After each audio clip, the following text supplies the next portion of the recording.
Sejam todos bem-vindos à Estação das Células, a Armadura de Deus. E hoje estudaremos mais um capítulo, capítulo 11, parte 1, sobre o capacete da salvação.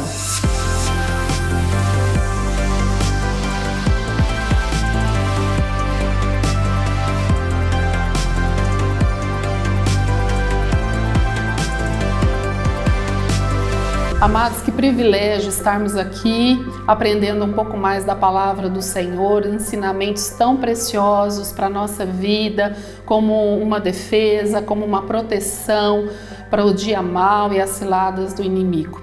Nós temos tido esse privilégio para que a nossa vida seja cada vez mais abundante, como Jesus planejou e programou e prometeu para nós. E hoje nós falaremos de um assunto muito interessante, que está lá em Efésios 6,17. Usem também a capacete da salvação e a espada do Espírito, que é a palavra de Deus. Então, como o próprio nome diz, capacete. Capacete nos lembra proteção da mente e da salvação. E hoje nós falaremos sobre dois pontos muito importantes dessa ferramenta tão interessante e importante para a nossa vida. E o primeiro deles é que Deus mesmo usou o capacete da salvação. Ele foi o primeiro a usar. E lá em Isaías 59, 16, 17 está escrito: viu que não havia ninguém e maravilhou-se de que não houvesse um intercessor.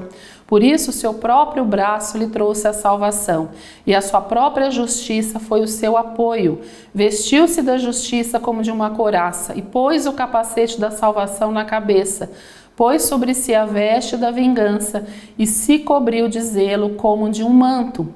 Isaías aqui aponta a obra de Cristo Jesus, o próprio Deus. Não vendo quem pudesse salvar a humanidade, decidiu descer até nós, por meio de Cristo Jesus, trazendo a salvação para nós, sobre a sua cabeça, como um capacete. Então, a salvação como um capacete para todo aquele que nele cresce.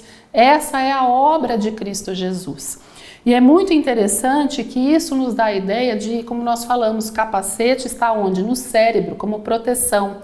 Existia no coração de Deus uma ideia fixa, um propósito fixo de cumprir o objetivo e a missão até as últimas consequências. E assim foi com Jesus. Ele tinha uma ideia fixa na sua mente de cumprir a sua missão com excelência, de trazer a salvação para a humanidade. E nós vemos isso lá em João 4,34, uma passagem muito interessante que Jesus fala assim: a minha comida consiste em fazer a vontade daquele que me enviou e realizar a sua obra. E Paulo, como o imitador de Cristo, também usou desse capacete da salvação da mesma maneira.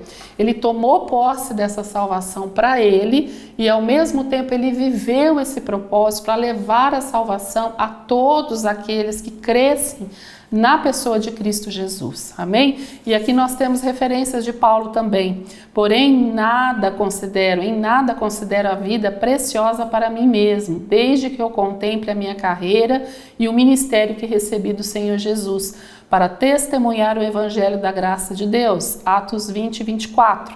E Filipenses 3, 13 e 14. Quanto a mim, não julgo havê-lo alcançado, mas como uma coisa eu faço, esquecendo-me das coisas que ficam para trás e avançando para as que estão adiante de mim, prossigo para o alvo, para o prêmio da soberana vocação de Deus em Cristo Jesus. Então nós vemos aqui Paulo imitando Cristo, que veio para viver um propósito fixo na mente de proclamar a salvação à humanidade. Mas o segundo ponto também muito interessante, que é acrescentado à palavra o capacete da salvação, é a esperança, que está lá em 1 Tessalonicenses 5,8. Nós, porém, que somos do dia, sejamos sóbrios, revestindo-nos da couraça da fé e do amor e tornando como capacete a esperança da salvação.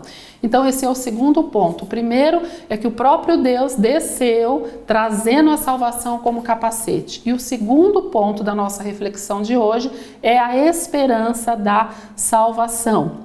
Isso nos dá a convicção e uma reflexão sobre esperança, sobre uma salvação futura que deve nortear todas as nossas ações. Então, crendo que a salvação, ela me aguarda, ela é minha por direito e que ela é algo também futuro, isso vai nortear o meu comportamento hoje, as minhas atitudes hoje. Então, pela esperança da salvação como uma ideia fixa e determinada e cheia de propósito, é que nós devemos viver uma vida cheia de convicção que a salvação me dá segurança para que eu possa me apartar do mal, para que eu possa fugir das ciladas do inimigo pela esperança viva da glória que há de ser revelada. Amém? Então, queridos, quem tem essa convicção vai viver uma vida pensando no amanhã. E quem não tem essa convicção, quem não se cinge do capacete da salvação, vai viver uma vida momentânea, somente pensando no hoje e no agora. Sendo que Deus nos convida a pensar na eternidade. Entendendo que nós precisamos desse capacete para nos proteger. A salvação, ela é uma proteção, a convicção da salvação é uma proteção para a nossa mente. Porque, queridos, a nossa mente, aquilo que nós deixamos entrar na nossa mente vai impactar o nosso comportamento e isso vai gerar os frutos da nossa vida. Então, se eu quero mudar frutos, eu preciso mudar o que está na minha mente, o que eu permito entrar na minha mente. E se eu me cinjo na mente com a salvação, com os princípios eternos da salvação, que é a Bíblia toda, eu vou viver uma vida vitoriosa, porque eu terei a mente de Cristo. E essa mente me dá forças para que eu possa vencer o mal e o dia mal. São duas coisas importantes para que a gente viva bem e que a gente viva além da circunstância, na convicção que a salvação me dá essa certeza de que eu sou mais que vencedor em Cristo Jesus. Amém? E para a gente finalizar essa reflexão, é interessante que a gente pense também e reflita sobre os 3 tempos da salvação. Olha que interessante, como a palavra de Deus é rica, cheia de sabedoria. E 3 tempos da salvação. Então, o primeiro ponto é a salvação do nosso espírito. No momento que nós recebemos Jesus Cristo no nosso coração, que nós entregamos a nossa vida para Ele, que nós nascemos de novo, o nosso espírito ele é recriado, ele é reconectado à vida do Pai. Isso acontece no passado, lá no passado. Se você aceitou Jesus na sua vida, você foi salvo. Você já recebeu a salvação, como está lá em João 1,12. A todos quantos o receberam, deu-lhes o poder de serem feitos filhos de Deus, a saber, aos que creem no seu nome. Porém, a salvação ela não fica limitada no espírito, ela começa no espírito, no ontem, mas ela tem provisão para o hoje. Então, a salvação da alma, a partir do momento que o meu espírito é recriado, eu sou conectados, né? Somos conectados com Deus. O nosso espírito ele é recriado e passamos a ter a nossa alma a ser transformada pela palavra do Senhor. Vamos assimilando a palavra e a palavra vai transformando o nosso pensamento, o nosso sentimento, as nossas vontades. A nossa alma, ela passa a ser restaurada. E esse é um processo, queridos, que vai a vida toda. Então, o ontem, que é o novo nascimento, que me traz a conexão com o Pai, no meu espírito, nosso espírito ele é reconectado, vai impactar a restauração da nossa alma. E lá em Romanos 12:2 fala bem isso, e não vivam conforme os padrões desse mundo, mas deixem que Deus os transforme pela renovação da mente, para que possam experimentar qual é a boa, agradável e perfeita vontade de Deus. Então aqui está claro que é um processo gradual, conforme nós nos aprofundamos em Deus, toda a nossa alma ela é transformada. Isso é um indicador, porque se nós não estamos tendo mudança de vida, de comportamento, de pensamentos, de sentimentos, de vontade, pode ser que eu não nasci de novo, pode ser que eu estou sendo um religioso. E essa obra é uma obra do Espírito, mas o meu coração, conectado ao Pai, recebendo de Deus, vai permitir que toda essa mudança ocorra. Amém? E por último, a obra da cruz do Calvário não ficou só no passado, com o novo nascimento, com a salvação no Espírito, ela passou pela alma, com a restauração da alma, e ela chegou no nosso corpo. Olha que tremendo! A salvação do corpo é algo futuro. Hoje nós estamos aqui habitando nesse corpo material, mas a palavra do Senhor nos dá essa certeza que o grande dia, quando nós formos ressuscitarmos, como a promessa do Pai, o nosso corpo será incorruptível, como diz aqui, olha, 1 Tessalonicenses 5:23, o mesmo Deus da paz o santifique em tudo, e que o espírito, a alma e o corpo de vocês sejam conservados íntegros e irrepreensíveis na vinda do nosso Senhor Jesus Cristo.